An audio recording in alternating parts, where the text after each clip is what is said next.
इस साल आईआईटी बॉम्बे के 2000 स्टूडेंट्स के बैच में से सिर्फ 36% स्टूडेंट्स को ही प्लेसमेंट मिल पाई है। लेकिन ये कैसे हुआ कि इतने प्रेस्टिजियस कॉलेज में पढ़ने के बाद भी 712 स्टूडेंट्स को जॉब ही नहीं मिली। अब आप बोलोगे भैया मैं तो किसी आंडू पांडू कॉलेज में पढ़ता हूँ, अब मेरा क्या हुआ।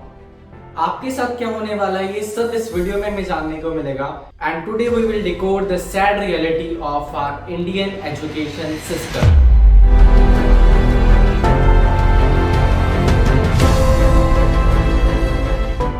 हर साल इंडिया में 1.5 मिलियन इंजीनियर्स और 8.5 मिलियन बीए एंड बीकॉम जैसे बाकी डिग्री के स्टूडेंट ग्रेजुएट होते हैं। यानी कुल मिला के 10 मिलियन यानी 1 करोड़ स्टूडेंट्स ग्रेजुएट होते हैं। स्वीडन की पॉपुलेशन जितने बच्चे इंडिया में हर साल डिग्री लेके निकलते हैं, but only 1 in 4 MBAs and 1 in 5 engineers, 1 in 10 graduates are able to get a job. यानी इस 1 करोड़ की गिनती में सिर्फ 10 लाख लोग ही एम्प्लॉयबल है, बाकी 90 लाख स्टूडेंट्स बेरोजगार। तो आखिरकार इसमें गलती किसकी है? क्या इतने सारे बच्चों में कोई इंडस्ट्री स्किल ही नहीं है? क्या हमारे स्कूल और कॉलेजेस एकेडमिक्स के 15 से 20 सालों में हमें इतनी भी स्किल्स नहीं सिखा पाए कि हम एक छोटी मोटी जॉब भी ले सकें? या फिर इस गवर्नमेंट की गलती है जो इतनी बढ़ती पॉपुलेशन के हिसाब से स्पीड से जॉब्स ही नहीं क्रिएट कर पाई? कुछ साल हुए नीट स्कैम से हमें ये तो 100% कंफर्म हो जाता है that this system is fraud at all the levels and we need to talk more about this. What is exactly wrong with the Indian education system? Number 1 comes the pressurized environment.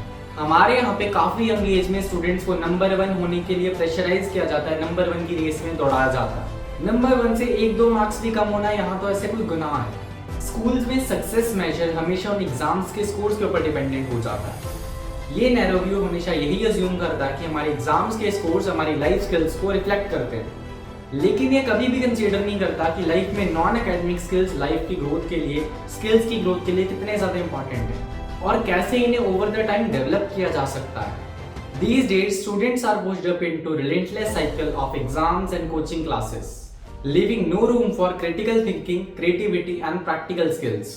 ये competition ना theory में तो अच्छा है, लेकिन reality में एक student की मेंटल हेल्थ के ऊपर बहुत ज्यादा चोट पहुंचाता है। मार्च 2023 में एक लड़की ने सुसाइड करने के बाद में अपने नोट के अंदर ये लिखा कि मेरे लिए 95% लाना इम्पॉसिबल है, आई गिव अप। और ऐसी न्यूज ना हमें आए दिन सुनने को मिलती है। जस्ट आप खुद सोचो, इस एग्जाम ने हमें इतना ज्यादा ट्रॉमा दिया है कि एग्जाम खत्म होने के बाद भी 10 साल बाद भी हमें रात को सपने आते हैं एग्जाम जल्दी ना खत्म होने। That is how much this exam has affected on our lives. सच बताऊं तो यही हमारी मिडिल क्लास मेंटालिटी है। हमें यही लगता है कि सिर्फ एजुकेशन सिस्टम से निकलने के बाद ही लोग सक्सेसफुल बनते हैं, बट अगर आप कई सारे सक्सेसफुल बिलियनियर्स को देखोगे तो आपको पता चलेगा कि उनके पास तो अपनी खुद की कॉलेज की डिग्री भी नहीं थी। और अगर हमें इस स्कैम से निकलना है तो हमें इस मिडिल क्लास मेंटालिटी को छोड़ना पड़ेगा। Point number 2, outdated curriculum and teaching methods. Finland में ना दुनिया का सबसे बेस्ट एजुकेशन सिस्टम है ऐसा कहा जाता है, क्योंकि उनके करिकुलम में बच्चे सिर्फ 4 घंटे क्लासरूम्स में बिताते हैं और रोजाना के 2 घंटे उनके ओवरऑल और प्रोफेशनल डेवलपमेंट के लिए दिए जाते हैं। एंड फिनलैंड में teachers are considered equivalent to doctors and lawyers. वहां पे आप टीचिंग तभी कर सकते हो अगर आपके पास मास्टर्स की डिग्री हो। और सबसे बड़ी बात, there are no standardised test और एग्जाम्स इन फिनलैंड। और वहां पे जो पहला कंपलसरी टेस्ट होता है वो बच्चे 16 साल की उम्र में आके ही देते हैं। और इस सब का रिजल्ट क्या है? Finland has a literacy rate of 100% in 2024। India में ना यही सारी चीजें मिसिंग है। हमारे इंडिया के स्कूल्स कभी भी क्रिएटिविटी को इंस्पायर ही नहीं करते। हम ना सालों से वही घिसा पिटा करिकुलम फॉलो करते आ रहे हैं। The world is moving at a faster rate than ever and simply we are not able to keep up with that space. इसलिए हमारे यूथ के पास में डिग्री तो है बट इंडस्ट्री स्किल्स कभी भी नहीं है। और टीचर्स कहते हैं माँ बाप के अलावा कोई और पर्सन जो है वो बच्चे की पर्सनैलिटी को अगर शेप कर सकता है तो वो टीचर ही होता है। बट यहाँ ऐसा हाल है कि टीचर्स को सिखाने का मतलब क्या होता है वही नहीं पता। किसी सब्जेक्ट को इंटरेस्टिंग बना के एंगेजिंग कैसे रखना ताकि बच्चे उस सब्जेक्ट को लाइक करें यही नहीं पता। अब अच्छा सिखाना तो दूर की बात, अगर आप किसी लोकल स्कूल में विजिट करके देखोगे तो वहाँ के टीचर्स और प्रिंसिपल को ABCD भी नहीं पता होगी। अब इस हाल में कैसे बच्चों को क्वालिटी एजुकेशन मिलेगा? Point number 3, rote learning and no understanding. अब रोड लर्निंग यानी आसान शब्दों में रट्टा मारना।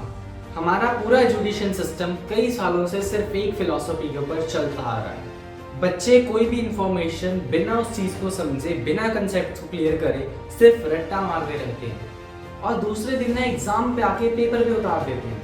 और फिर जब एग्जाम खत्म हो जाता है तो सारी इंफॉर्मेशन मेमोरी से गायब। ना ही तो इससे बच्चों का क्रिटिकल थिंकिंग इंक्रीज हो रहा है और ना ही उस एजुकेशन का आगे जाके कोई प्रैक्टिकल इम्प्लीमेंटेशन हो रहा है। हम ना एजुकेशन के प्रैक्टिकल पर्पज से दूर हटते जा रहे हैं। अब आप मुझे बताओ, एजुकेशन का एंड गोल क्या है? जब बच्चा आगे जाए तो उसे हर एक प्रॉब्लम का सोल्यूशन निकालना आता हो। तो दूसरी चीज, ये जो केमिस्ट्री की इक्वेशंस, मैथ की इक्वेशन है, ये हम रियल लाइफ में कहाँ पे यूज करते हैं?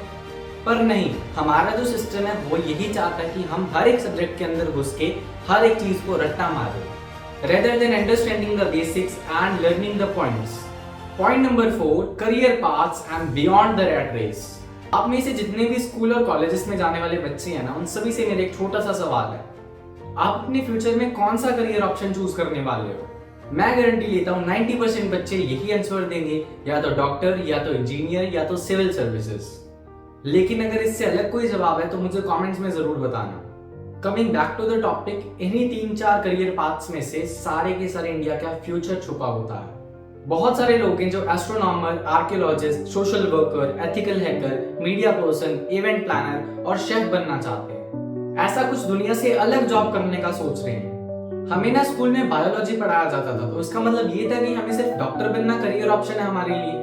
Biotechnologist, marine biologist, botanist, neuroscientist, इन सभी में भी कोई ना कोई करियर ऑप्शन है और इनके बारे में तो लोगों को पता भी नहीं होता।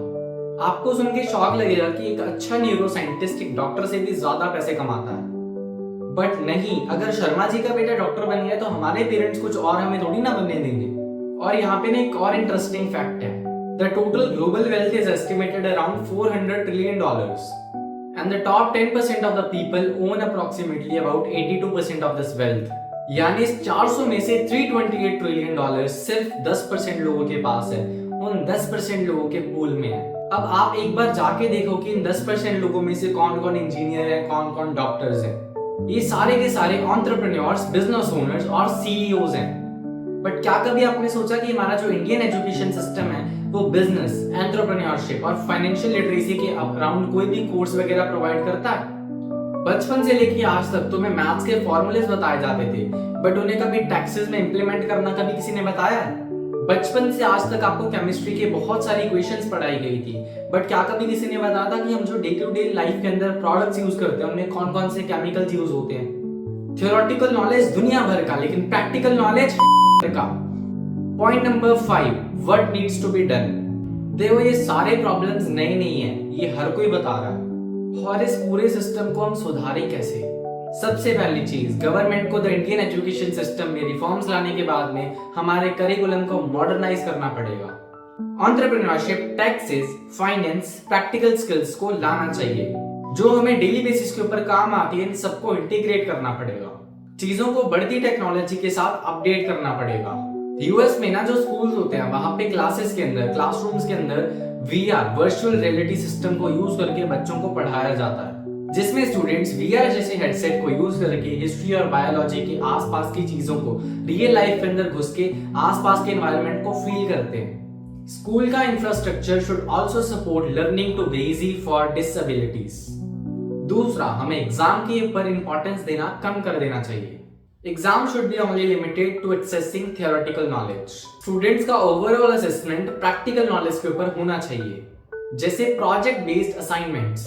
सेमेस्टर के एंड में students can compile all their projects into one thing, जैसे essays, projects, research paper and problem solving tasks. तीसरा, हर एक स्कूल और कॉलेज के अंदर करियर काउंसलिंग के लिए एक डेडिकेटेड डिपार्टमेंट होना चाहिए जो ना सिर्फ बच्चों को अपने करियर सिलेक्शन के लिए हेल्प करे, बट उसके साथ साथ बच्चों को इंटर्नशिप्स और स्किल डेवलपमेंट प्रोग्राम्स में भी इनरोल करवाए।